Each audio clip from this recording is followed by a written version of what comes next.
Welcome to Two Giant Goofballs, a New York Giants podcast. Are you a goofball that loves Giants football? If so, sit back and relax as we talk about the team that both excites and frustrates us so much. And now, here are your goofball hosts, Drew and Rob. Welcome, fellow goofballs, to Two Giant Goofballs, New York Giants podcast. I am Drew, soon to be joined here by my co-host Rob, as we go over the embarrassing loss here today, the New York Football Giants versus the Tampa Bay Buccaneers, guys. This is another low point in the Giants season, guys.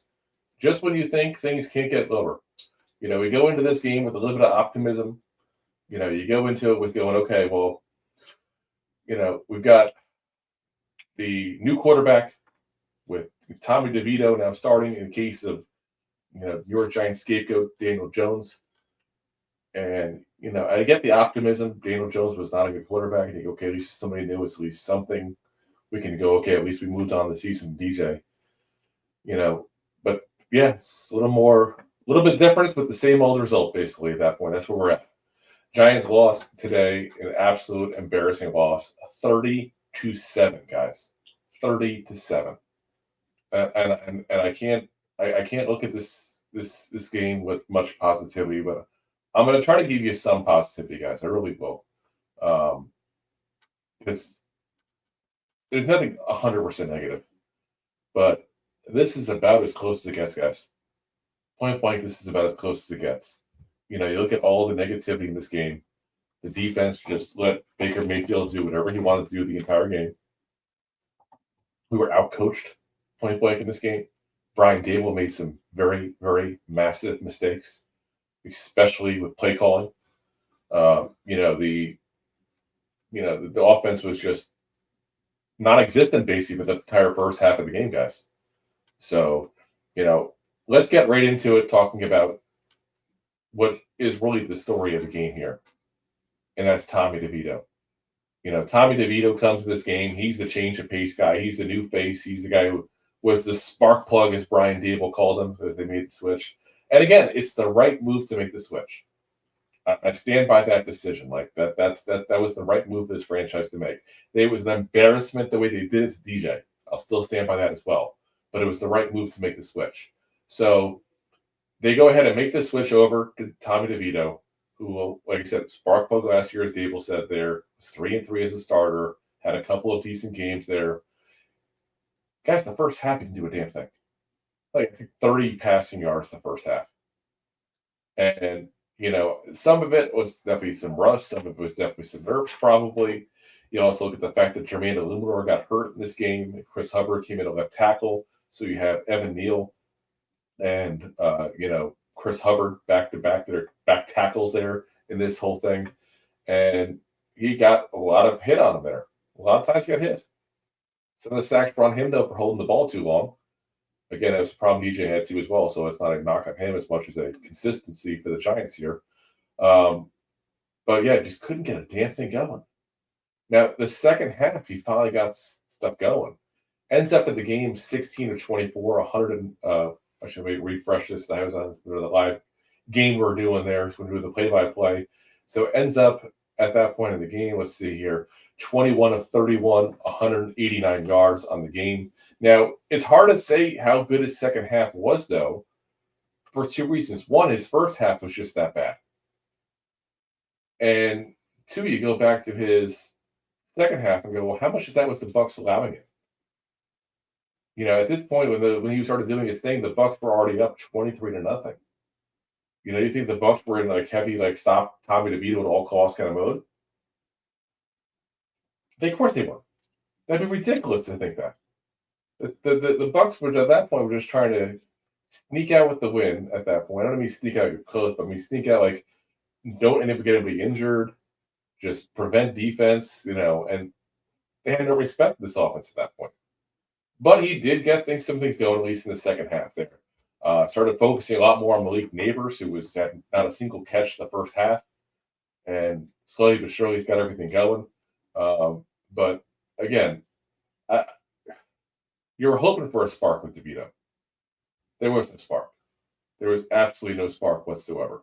And you look at this and you go, this is the same story, just different face.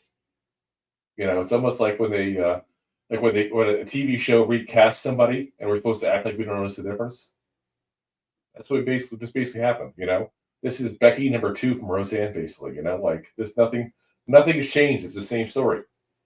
And he did make some deep throws this game, and I have no confidence at all that DJ would have done that because he couldn't do it all year long.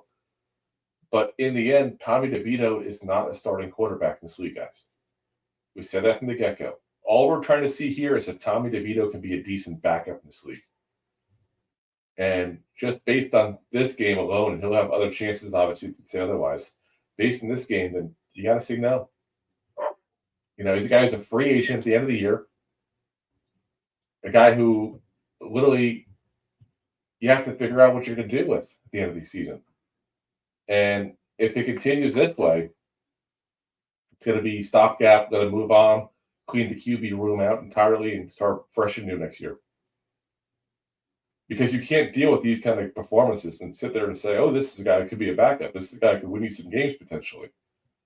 He lucked out in a few wins last year, but if you look at the games last year that he won, and a lot of it was the defense getting turnovers like crazy. And it's not to take away from him for what he did, but that's what the story was of the whole thing. As Deb says, I read earlier that Dable did not commit to starting DeVito the rest of the season. He didn't, and he shouldn't. That would have been foolish to do that because that would have made it a big issue if he did make the change. Because I wouldn't be shocked at all if Drew Lock comes in at some point in the season, if not for any other reason than to give Drew Lock some saving of his face, so to speak, there in this whole scenario. Because obviously he did a little bit of egg in his face the way this went down. Because the backup quarterback got bypassed by the third string quarterback to start. And you got the one play in when DeVito got hurt temporarily, but it's a meaningless play, obviously, at that point. But we'll see what happens with DeVito. If he continues playing like he did in the second half, he'll be fine. And he'll be a guy that you can sit there and say could be a potential backup in this league. Because he's playing like he played the first half. It's going to say it's time for a lock. Just again, to try to get something going at that point there. And just try to get out of this season with something to hang your hat on at all of semblance of not being absolutely embarrassed. But, DeVito, not good today, guys. Not good today. And, I heard that they were saying during the telecast that DeVito purposely told his family, his parents and his agent to kind of tone it down, not to be kind of the sideshow that it was for him last year. And, they didn't I don't know where they were in the stands. The TV didn't really go to them. And if it did, they didn't point it out specifically. They weren't very loud about it there. I was trying to listen to my earpiece as I was doing the live play. So it just seems like he gets it, that he needed to be legit right now. He's fighting for a future in the NFL, basically. But a game like this won't do it. I'm not ready to give up totally on DeVito as a backup yet in this league going forward. But if this is the kind of games we're going to get from him, then it's not going to go over very well. It's not going to last very long at all. And it's something that he's going to be ending his time with the Giants. And maybe he'll be a guy that'll be like he was for the rest of these other years where he's at mercy quarterback. He's the guy you keep in the practice squad, whatever the case may be. But he wants more than that. You can't blame him. But this is not the game that's going to get you more than that. This is the guy, the game that's going to get you exactly what you were. A mercy quarterback, a practice squad guy, a fringe NFL player. And he's smart enough to know, Tommy, is that the average player in the NFL only gets about 3 years. You are going to year 2. This is going to be make it or break it time in general. That's where we're at. But yeah, it's like I said, not a good start for him. Some positivity in the second half, but I'm still not sure how much of that is him and how much of that is the Bucs just giving up and playing more prevent style at that point there. So because they just flat out have no respect for the Giants and the way their offense is playing there. So let's get into the topic there that I saw Deb putting in a comment before saying Dable is over his head. Period. Let's get into Dable because I'm with you, Deb. I'm with you. He's 100% over his head at this point. I feel like there's the biggest issue I have with Dable right now, guys, is his play calling. There's 2 plays in specific that I want to really call out, and I want to kind of flip out about a little bit here. So early in the game, I think it was the second drive we had. There's a 4th and 1. 4th and 1, we're about, and if somebody has the exact, I don't have that with me right now, but if you want to put in the comment section, feel free. The ball was about the 40-yard line. So we're not even at midfield yet. 4th and 1. In the long run, it wasn't a 4th and a half a yard, it wasn't 4th and inches, it was a full-on yard. The Giants decided to go for it. At this point, we're down 7-0. 7-0. And for whatever reason, Brian Dable's like, let's go for it.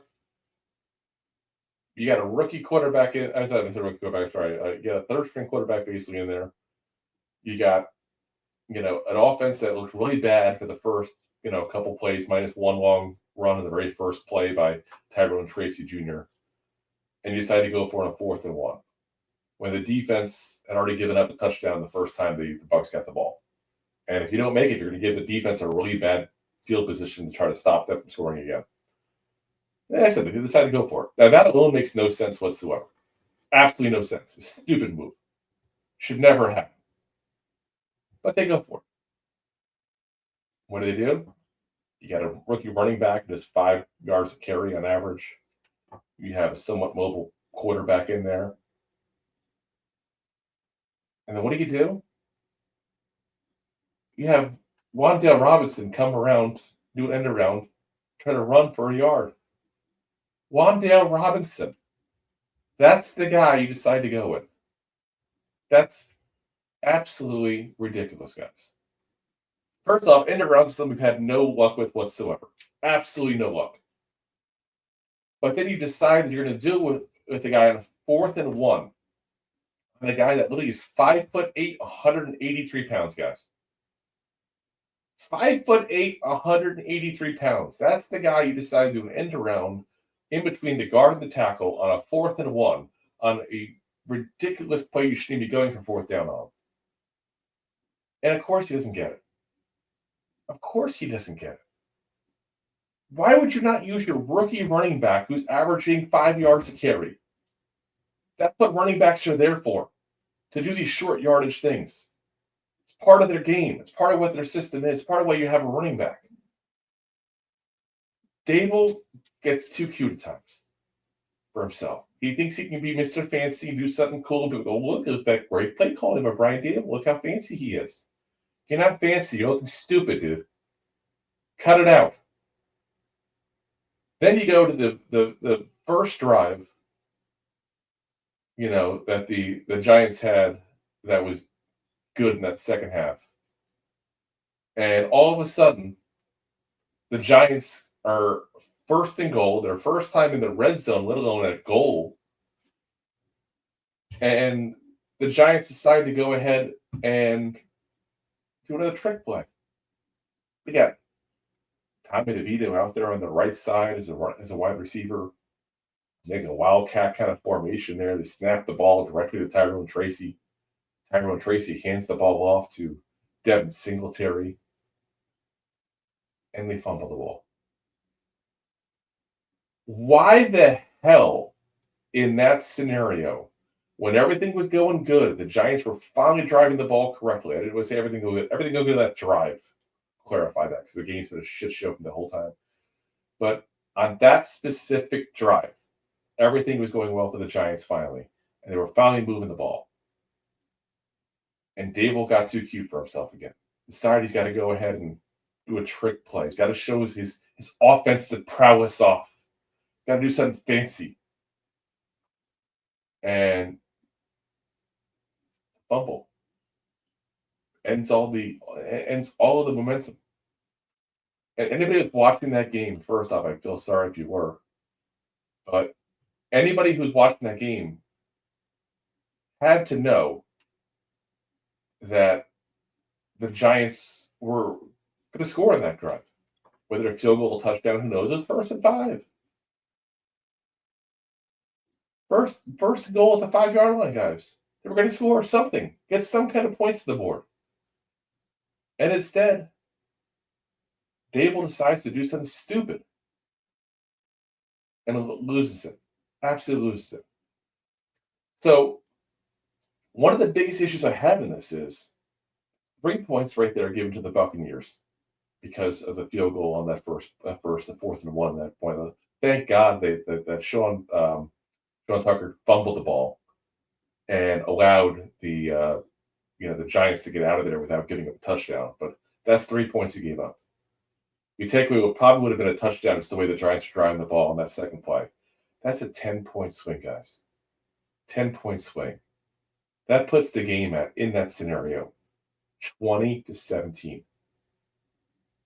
That's a big difference.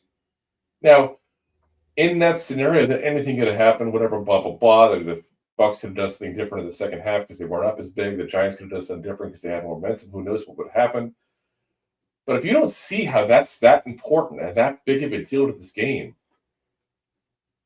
then I'm sorry, you're just not watching football. You don't know football then. Because that killed any momentum for the Giants on both those scenarios. It's set up for failure right off the bat. And the guy who set them up point blank is the guy who's calling the plays. Oh, by the way, that's the head coach. By the way, that's the guy who's supposed to be an offensive guru. By the way, that's the guy supposedly the guy who can fix quarterbacks and do all these crazy things. All year long, I have said, Dable has not lost the locker room, therefore he hasn't lost me. I've been very consistent with that. And I don't know if he's lost the locker room yet, which I got to say the defense definitely think it was playing half speed at times. I don't know if he's lost them, but he's lost me. This was the final straw for me. The play calling, which is supposed to be his thing, supposed to be how good he is, was absolutely atrocious. Absolutely atrocious. And this is not the first game he's done that. You know, when he did the 4th and 1, it probably the fumble on the handoff from Singletary from Tracy to Singletary. It reminded me of the 2-point conversion the Giants had versus the Steelers. It was the same kind of asinine, drawn up play that just made no sense and got fancy for no freaking reason. This is what the Giants have been doing all year long. And I'm tired of it. I'm absolutely goddamn tired of it. You know, and I think it's time to say, because I wasn't big on Shane. If you guys watch the show on a regular basis, like I know some of y'all in the comments there, I haven't been big on Shane in a while, and I want to move on from Shane. I'm at the point now where I also want to move on from Brian Dable because of this. And who knows? Maybe he'll do something in the next 6 games to win me back, but I highly doubt it. Highly doubt it. But it's at this point here, it's time to clean house. And I don't want to keep on doing it. I get the sentiment Mara has that doesn't make sense to keep cleaning house. You never get continuity. You become an embarrassment. I get it. But guys, guess what? We're already a goddamn embarrassment. We're already a damn embarrassment. I'm done. I'm done with being embarrassed. I'm tired of being embarrassed. I'm tired of this team just breaking our hearts left and right. And I'm tired of seeing y'all upset as well. It's just it's not fair to any of us that we keep on dealing with this BS. This team that, quite frankly, underperforms on such a regular basis. And the asinineness of Joe Shane Hard Knocks to the stupid plays by Brian Dable. I'm done with these two. I'm done. It is time to move on. It is time to move on. So, I mentioned it during the play-by-play. I'm gonna talk to you guys real quick about this. I'm curious to get everybody's feedback on this. One idea that I'm kind of curious about is a potential fix to this franchise. And there's a lot of moving parts to it. There's a lot of moving parts. Is what if we got Brian Dable and Joe Shane both out of there? We go ahead and replace Dable with Mike Vrabel, who I think is one of the better coaching candidates out there. He's the better of the experienced coaching candidates out there, that's for sure. Get Mike Vrabel in there. He's back with Shane Bowen to keep Bowen. Mike Kafka's going to be gone the second he can be gone. You bring in Josh McDaniels to go ahead and be the offensive coordinator, who did a decent job as an offensive coordinator with the Patriots for how many years. You bring Bill Belichick back in the front office, not as a coach, but in the front office. And I know he wants the coach probably, but I'm sorry time has passed him. But I think that'd be a move to fix this Giants team. I really do. I think this is a way to fix what's going on. Because there's no way in hell Bill Belichick would not stop the embarrassment that happened on Hard Knocks, talking about Saquon Barkley in a negative way, which is classless. I'm sorry, it's point blank classless by Joe Shane the way he talked about him. They would have never allowed it happen with Daniel Jones. He would have just said point blank, Daniel Jones, we're moving on. And we don't plan on playing you again. And it's probably best to move on without embarrassing you, because we want to show you the respect you deserve for being part of this team for 5.5 years. You know, and they would have just cut Daniel Jones right off the bat. They would have had a press conference, announced a mutual parting of ways, and done it in the appropriate way, the respectful way for everything Daniel Jones gave into this franchise. Again, he's not a good quarterback, but the man busted his butt for this team. Deserved more respect than they got this week from the Giants. And you see Giants fans like crazy talking about it too as well. You know, and I'm curious to see if that would work.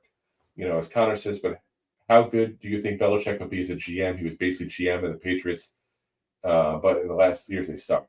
I'm not suggesting, let me be clear, I'm not suggesting Belichick as a GM. I think that's not the right role for him.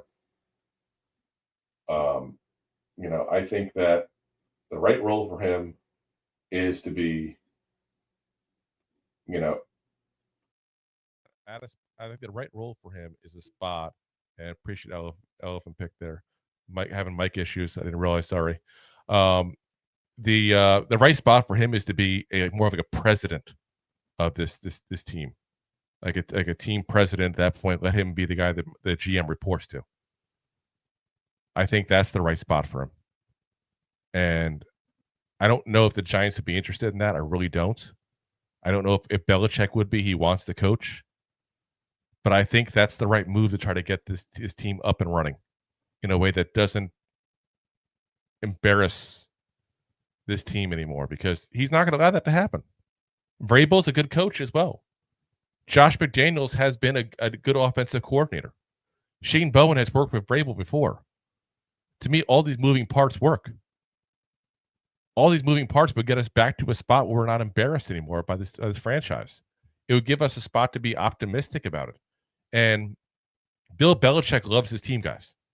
Absolutely loves his team. Like he's talked about it before. You've heard guys like Julian Edelman saying, "Hey, Bill Belichick loves this. He'd love to be part of the Giants again." Blah blah blah. You know, I think he would do it, because I don't think anybody really wants him as a head coach at this point. No offense to him. I don't want to be like an ageist here, but he's 72, 73. Teams that usually go ahead and pick a guy like Bill Belichick or a new head coach in general, they're trying to rebuild. You don't rebuild with the 72, 73-year-old guy. Now, you can rebuild the franchise, but you don't rebuild coaching-wise with it. Because in a couple of years, he's, 75? How long is he planning coaching for? You know, I just think that's the best role for him. You know, where he can do that kind of role. Kind of like Tom Coughlin did for the Jaguars. You know, that's where I think is, the best bet for him, is that kind of spot. And it worked out for the Jaguars for a little bit. In the long term, it didn't. But it's the Jaguars. There's a lot of issues with them in general. But yeah, like I said, I think that's a reasonable way to fix this team. And I think it's a plan that would potentially work, and I think it's a plan that actually could get off the ground. I don't know what the Giants are thinking. We'll see what Mara and Tish are thinking this offseason. I don't think they're going to make any kind of major moves right now. I have said, though, if we're going to move on from Brian Daboll, I would rather they did that during the season. And I would rather them do that during the season and go ahead and allow Mike Kafka a shot. I think it'd be a fair thing to do for Mike Kafka. Mike Kafka's been put to the ringer by this franchise, guys. He was, had his play calling taken away, given back, taken away, given back to him again, taken away now, given it to Shane Turney, the quarterback coach. Brian Dable has, by all accounts, been kind of rude and abusive to him at times there. And he wanted gone. He wanted gone this offseason. Kafka wanted gone. I mean, guys, it's not just the head coaching jobs. He actually wanted to go ahead and interview for the offensive coordinator job for the Seahawks. And the Giants blocked him. That's just, to me, insanity. You got to go ahead and let him go. You got to go ahead and let him do his thing. And if a coach wants to leave, you should let him leave. I'm sorry, you should. It's not like a player where you go, "Oh, we'll work this out. You got a 5-year contract." You kept a guy that you shouldn't have kept, in my eyes. You should have let Mike Kafka walk. Promoted Shea Tierney if you wanted to keep some continuity and call it a day. But you can do right by him now. If the Giants decide to go ahead and get rid of Brian Dable, you go ahead and you just bring in Mike Kafka. Let him be the OC. Let him be the head coach. I'm sorry, and let him get a shot, because he's the guy who's already had a couple of interviews for the head coaching positions at places like the aforementioned Seattle Seahawks before they hired Mike McDonald. Looked at him. The Cardinals looked at him, I know, last year. I want to say the Colts looked at him last year as well. So he's the guy who's had a couple of interviews, and it'd be nice to go ahead and give a shot to a guy like that and do right by him in the end. And say, you know what, we haven't been right by you up to now. We want to do this to you, give you a chance to go ahead and coach this team and see if you can improve some things and give you a chance to kind of audition. And then at the end of the year, we'll revisit it. Because, maybe Kafka does crazy and all of a sudden you want him as a head coach. I doubt that. But like I said, it'd be a nice swan song, so to speak, for him, and a guy that I kind of feel bad for what's happened to him in his time with New York Giants. I don't think that the Dable and the Giants have treated him right. And we put a lot of blame on him at times when he was the offensive coordinator. Was also the play caller. Now he's just the offensive coordinator, but he's not calling plays. Like I said, I think it's a way to right it wrong. I think it's something we should do there. Let's talk about the running back position here, because that was the thing we talked about leading up to this game here. You had two of the rookie running backs, the two top rookie running backs in this league here, battling it out on the same field. It's the obvious two best ones there. The third one we talked about, Ray Davis of the Buffalo Bills, nowhere near stat-wise where Tracy and Irving are right now. But let's take a look right now at those here. So you got Bucky Irving on the day, 12 carries, 87 yards, and a touchdown. 6 catches, 64 yards as well. Now, we had one big run as well that also really helped, an over 50-yard run at that point that really helped the rushing stats there. Wasn't for that run, honestly, he didn't do that much running the ball. Tyrone Tracy Jr., 9 carries, 42 yards, and then had 4 catches for 28 yards as well. So overall, good day. I will say this, a lot of the receiving yards on his are total BS, because there was the last drive, a couple of his catches like that. So, the stats are inflated, honestly, on both players. One, a really, really long run that just, you can't count on a week in, week out for a running back to do that. And one, a lot of, catches that just didn't matter, and the defense was giving him. He was the check down guy. So, but both these guys I think they're both guys that are going to be, you're going to see in the league for quite a while. They're both guys that I think are going to be, doing good things this league for a while. We'll see how long, because running backs, you never know year to year how things change. But, Bucky Irving was a guy that we were pretty high on coming out of this draft. We thought he was kind of underrated to a certain degree, went where he should have gone, like a mid-round kind of guy there, and doing his thing now. Tyrone Tracy came up out of nowhere. So, kudos to both those guys. They both have put on good rookie seasons. They're both headed to doing special things. And like I said, they both deserve it. Even the Bucs guy, I don't like to talk negative about other teams that they're not the Giants, they're not the Cowboys or the Eagles there. So, we'll root for this kid for the weeks he's not playing with us, because you gotta root for a kid to come up and do special things that, by all accounts, seems to be a very good kid. Again, I live in the Tampa Bay area, so I get to see a lot of Bucky Irving stuff there on a regular basis, and it's been all positivity out of him there. So let's go into the defense here, guys, though. We got to talk about the defense. And the big question is, how bad was the defense today? I mean, they gave up 30 points, guys. There's no way to sugarcoat it and make it seem like the defense was good. Absolutely no way to sugarcoat that. The defense gave up a ton of points. But I also look at the fact that what they did in this game, and I go, okay, hold on, they gave up 7 points in the second half, and that's it. But this is kind of like a conversation we had a minute ago about Tommy DeVito. DeVito put up a lot of more yards in the second half, looked a lot better, but it's also a scenario where DeVito is playing against a defense that wasn't trying as hard. Was the offense trying as hard in the second half? Because the Giants gave up 23 points in that first half.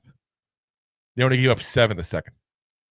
And I can tell you that most of that fourth quarter, they were just running the ball. They didn't care about scoring. They just wanted the game to be over and move on and go back to Tampa. That's the mode the Bucs were in. But I think I'm going to be willing to give this team a pass in this game. I think that that's the appropriate way to do. I think you look at this team and go, you know what? The first half, the offense wasn't doing a damn thing. The defense was gassed the entire time. And, I look at that and go, you know what? I'm going to give them a pass in this game. If you look at what the Bucs do in an average game, the Bucs do about 27 points a game. And that's what the Giants gave a field goal over that. So they basically did average. That's not the craziest thing in the world to suggest there at that point.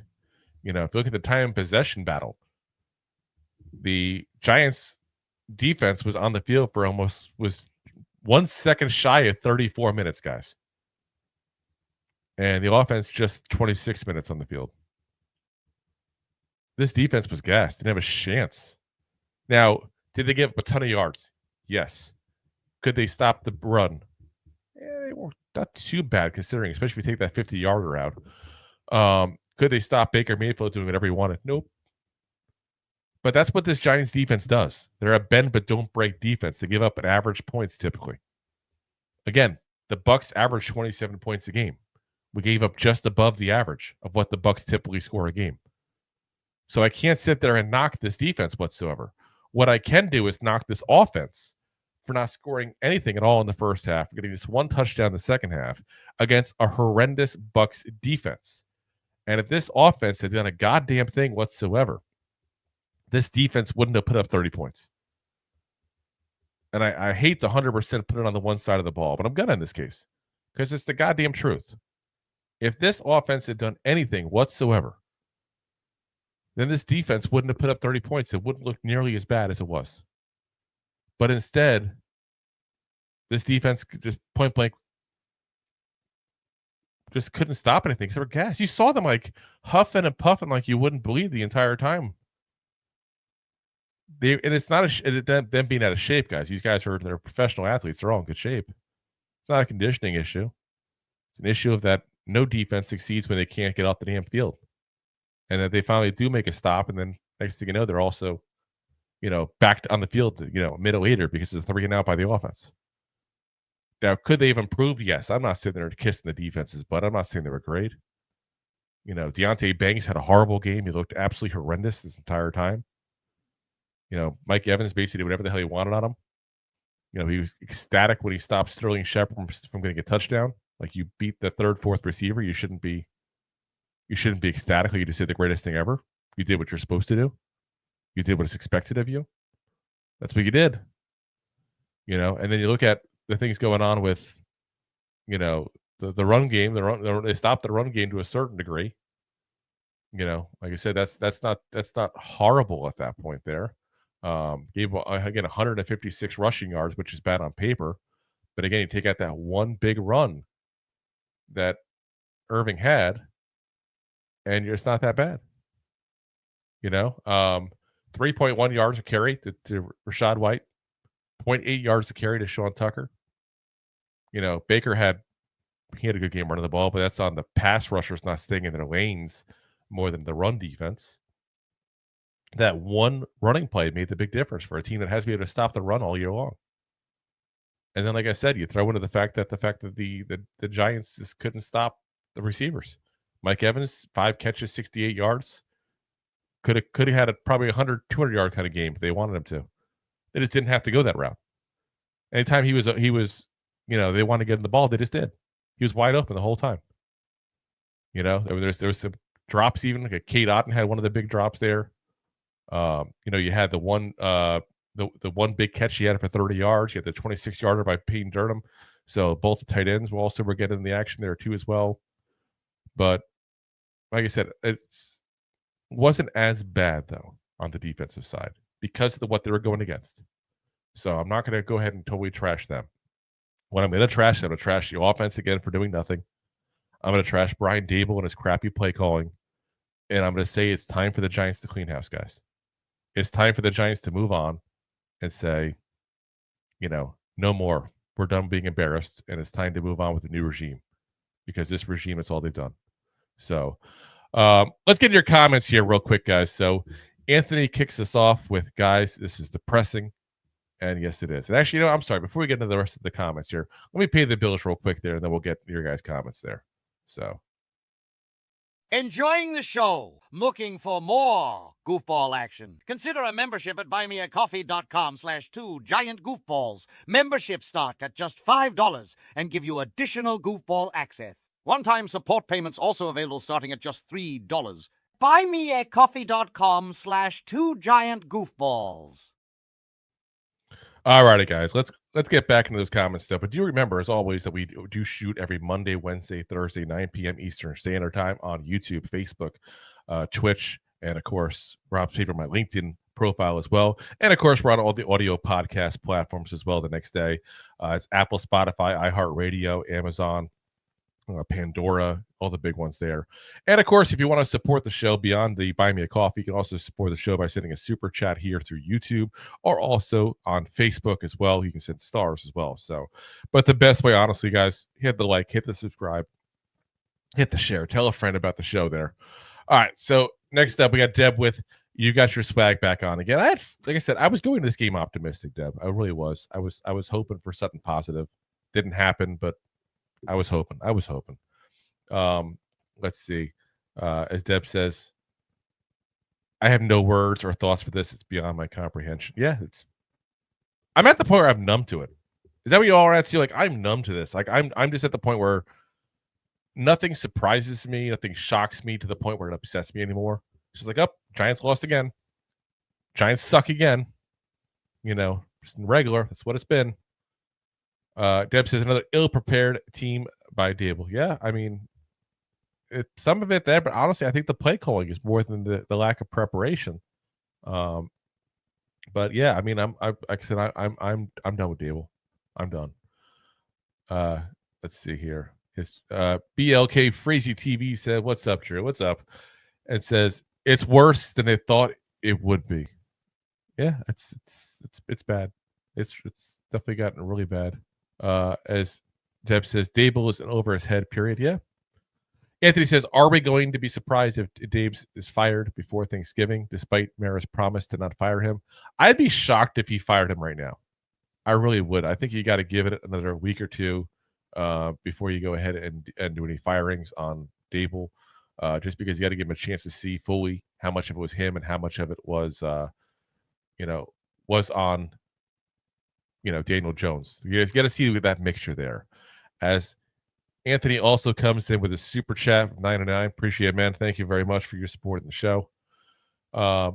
Let's see here. Next comment we got. Let's go back up there. Let's see. Deb says, what veteran is going to want to come here after Locke was promised a second spot and didn't get it? I think the difference is the fact that, again, it's going to be, is this the same regime next year? If it's a different regime, you can sit there and say, well, that was the other guys. That wasn't us. They're gone. We don't tolerate that kind of stuff around here. That's why part of why they're gone. You can do that. And it's a legit thing to say. It's a legit thing to do. But if you keep the old regime here still, you keep Shane and Daboll here, yeah, it's going to be difficult. You just have to sit them down and say, listen, we were out there to win games. Unfortunately, Drew Lock wasn't looking good in practice. Tommy DeVito stepped it up, and we just went who we thought was the best guy.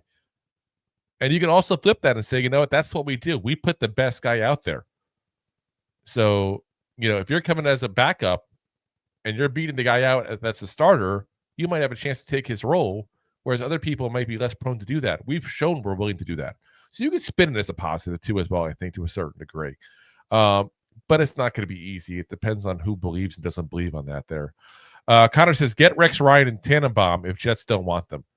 Daniel wasn't it. Tommy isn't it. Dable, Shane, not it either. Let's mix it up because I'm tired of watching games like this for years. LOL. Yeah, I'm tired as well. Point blank. But I don't think Rex Ryan and Tannenbaum are the answer.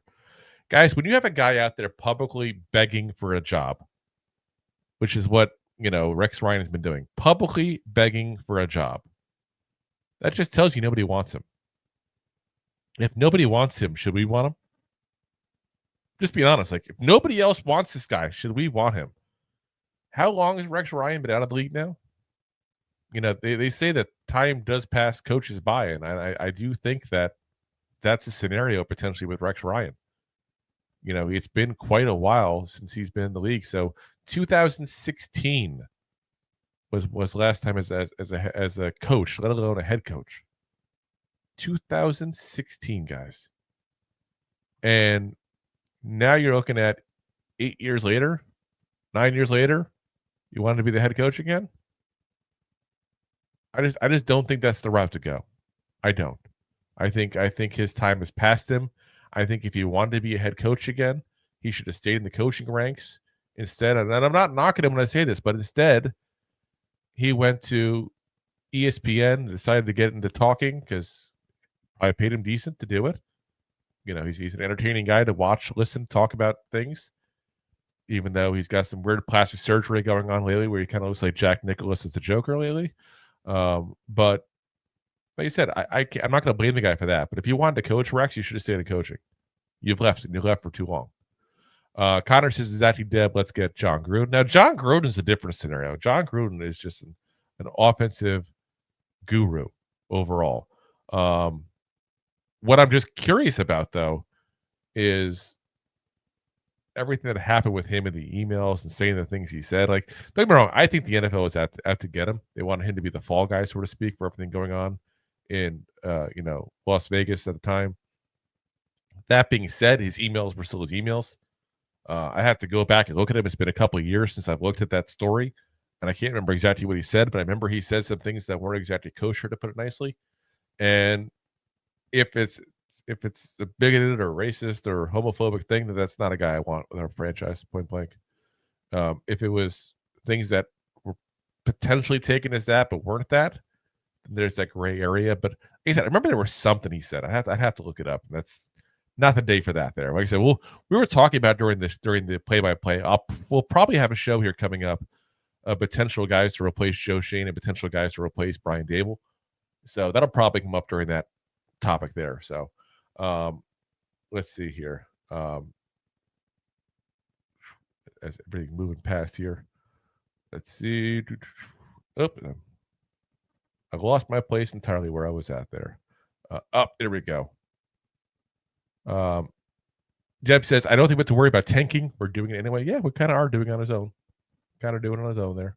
Connor says, thank God there's old games online I can watch when we used to at least fight to win games and score points. Yeah. That's exactly it. Exactly it. Anthony says, and this is talking about the trick plays that Dable was calling there, said, that's the type of play you call in the red zone when you're up 30-7. Yeah. Exactly. Not when you're down. Not when you have a third string quarterback in there. Not when you have a lack of continuity with backup tackles both in as well. I mean, there's a lot of things that just don't make any sense.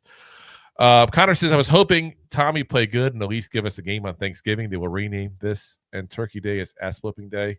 I don't think that. The Cowboys aren't that good. I think it'll be a closer game than it was today, that's for sure. But listen, at this point there, I can't imagine any scenario where I go get the team and get the game and say the Giants will win. I fell for it today. I really thought that Dable would look better as a play caller. I thought that Devito would get his things rolling, and it just didn't happen. So I've lost all hope for the rest of the season, point blank. Connor says, so Washington lost at home to Cow Pukes is official. And let's see here. Connor says, if Jets weren't bad, people might think we were the Jets. Oh, well, yeah. Connor says, yes, Vrabel would be good. I think you nailed it, but you're right. But Belichick wants the coach to get record. He does, but nobody wants him to coach. That's the thing. Connor says, how good do you think Belichick would be as a GM? Oh, yeah, we talked about that already. I said, I don't want him as a GM. I want him as like a team president. Anthony said, I wouldn't mind that at this point. Last week, I was still on Dave's train. Not anymore, talking about what I mentioned about Vrabel and Belichick coming here. And then Connor talking about the ending of the Cowboys and the Commanders game. But we'll talk about that tomorrow on Monday's show. We do the recap there for you guys. Kind of said, I wonder if Jerry paid off his ex-coach to let the Giants win. Deb says, agree with you, Drew, on letting Dable go. Like I said, I'm just done. I'm just done. And Connor says, hey, Drew, 75 is the new 67 when I was talking about Dable being too old. Sorry, when I was talking about Belichick being too old. Connor says, it'd be nice if New York Giants owners would watch our show here and take some of our suggestions. We obviously can do better. I won't give us that much credit. I don't think it's that difficult to do better than what the Giants are doing now, though. That's for damn sure. And then he says Panthers almost beat the Chiefs 30-27. I called that to you guys, and this I said that this would be a close game. The Chiefs don't tend to blow out teams. They just don't. Deb says, talking about seeing what DeVito can do. How about let's see what Cap can do? Exactly. Like I said, I think in another week or two, if we decide to move on from Dable, and I think that's what it'd be. You got to give him another week or two to see what he can do without Daniel Jones. If that's the case, and we decide it's time to move on, then let Kafka coach the rest of the year. Let him do it. Connor says Panthers losing would have helped us. Dang it, yeah, would have. What's up, brother? Miz here. What's up, man? Connor says, LOL, just saw a Christmas ornament with Saquon doing that reverse jump over a guy's head. Bet Dable, Shane Merrill loves that. That's time to move on. That's done. That's just is what it is. Connor says Bears and Vikings tied up 27-27 overtime, and says I don't think well, hold on. Oh, I don't think not Mirrors, John Mara, going to want to do another GM and coach. I don't think he does either, to be honest. I think he thinks that he's being too quick with some of these guys. But in this case here, like I said, I think that the handling of the Jones and Saquon issue has lost me any confidence I have in Shane going forward. And the issues of what has gone on with, the play calling and all has lost me Dable at this point. I just don't have any faith in either one of them at this point. I don't. This is where I'm at. Anthony says, at the end of the first quarter, I told my fiance I'm getting a pillow and a blanket. I'm going to at least be comfy with this disaster. She was shocked. Why not? Let's get a bottle of rum while we're at it too. Let's go for a full on there. Connor said, I think McNown has helped Darnold a lot get better. He looks good right now. I think Darnold looks good. Honestly, I think it's fool's gold to be a certain degree. Justin Jefferson, he's good, right? This helps the quarterback there. Jordan Addison, he's good. Look what happened to Caleb Williams when he lost him. Throw in T.J. Hawkinson. Throw in the fact that they have a decent line. I just think that he's got all the tools around him. And I think you look at a guy like Sam Darnold, and he has the makings of like when Matt Castle went to Kansas City and couldn't repeat the whole process with a new team. I don't think that Sam Darnold would be a good quarterback anywhere else. I really don't. I think it's the weapons around him making him look good. He's got a great defense. He's got two good receivers, one being a top receiver in this league. Got a good tight end. He's got a decent offensive line. Got everything around him to succeed. If you can't succeed there, you are never going to succeed anywhere. And I can't say he's crushing it. I can't. He's looking like a good quarterback. Don't get me wrong. But guys, he's got a 67 completion percentage. Is that great? No. 2,387 yards. That's not bad. It's all right. 19 touchdowns. Again, not bad at all. 10 interceptions. That's bad.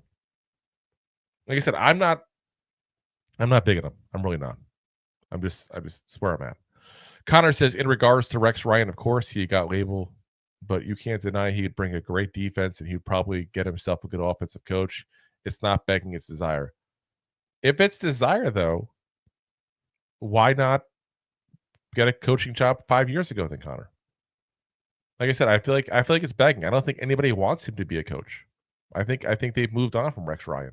And I think you can say great defensive coach. He was a great defensive coach 10 years ago. But can we really sit there and say he's still a great defensive coach? We haven't seen him do it in a decade. The NFL changes. The things pass. That's why you don't see guys out of the league for years and then all of a sudden back all of a sudden. It just doesn't work. Dorothy says, Giants look really good today. Equipment manager doing an excellent job. Yes, the equipment manager is doing an excellent job. MVP of the game, clearly. MVP.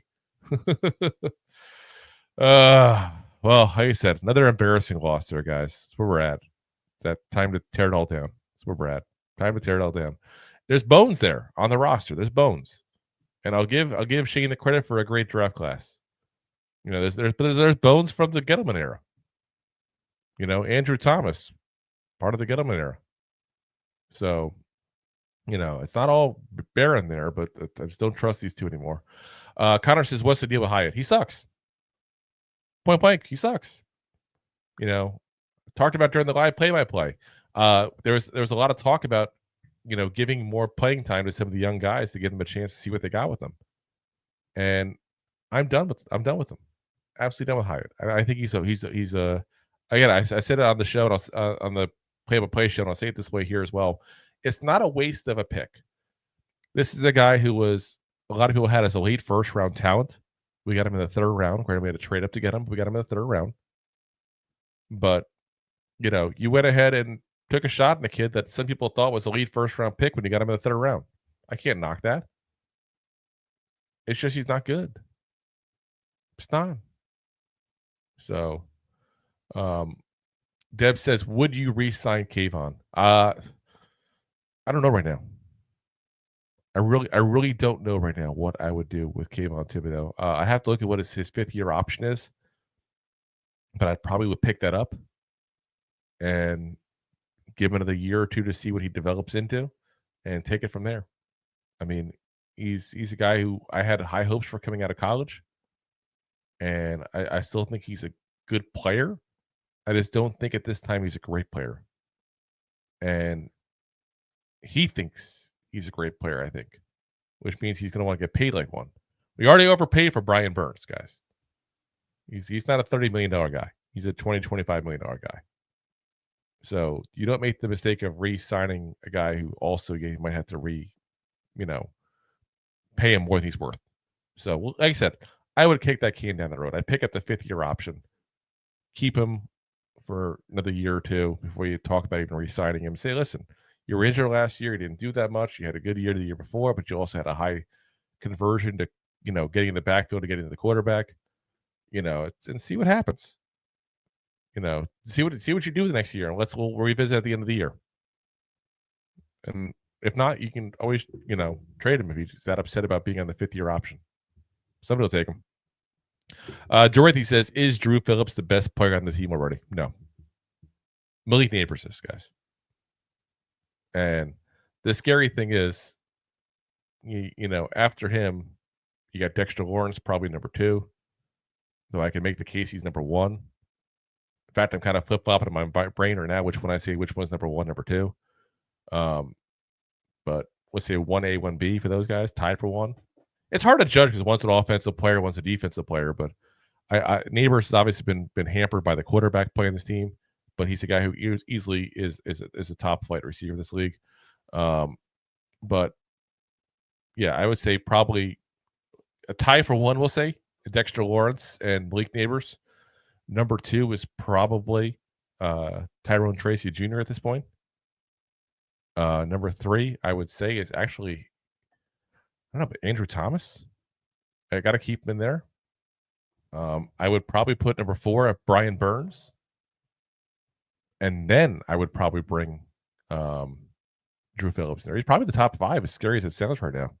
And a lot of that is also his youth because, you got a lot of potential coming. Connor says, Javon, Nick, great. Either, but but I don't know what you're talking about, Connor. Put down the pipe, Connor. Put down the pipe. And he says, Dorothy summed up great. And Dorothy says, if you could only have Dable drive one ship, should it be the Lusitania, the Hindenburg, or the Titanic? Now, I know the Titanic and the Hindenburg. I'm not familiar on the first one, but I'm guessing it crashed. Crashed and burned. That seems to be the thing.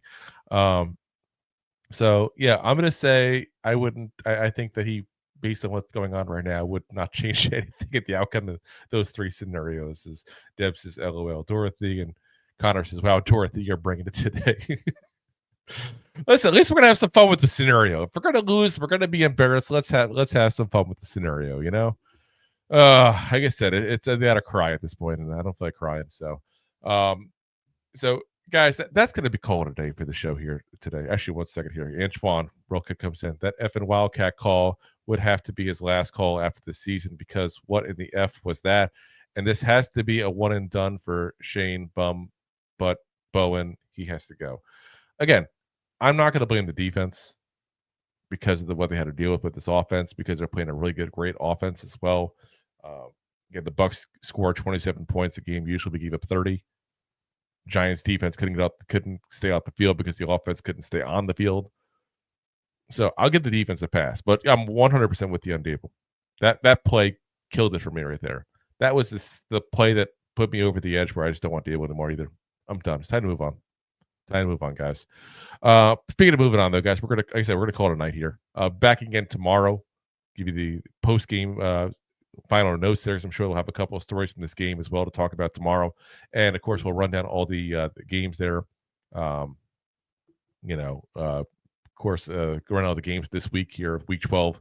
Appreciate you guys for listening in as always. As always, we're live every Monday, Wednesday, Thursday, 9 p.m. Eastern Standard Time. And of course, we're game day coverage as well. Again, we're always live on YouTube, Facebook, Twitch, and my LinkedIn profile. And of course, as always, we're available the next day on all the audio podcast platforms as well. That's Apple, Spotify, iHeartRadio, Pandora, all the big ones there. Like I said, we'll be back again there Monday for you guys. Appreciate you guys for listening as always. And as always, Giant fans, go G-Man! Thanks for listening to Two Giant Goofballs, a New York Giants podcast. We appreciate your support. Thanks so much. Please,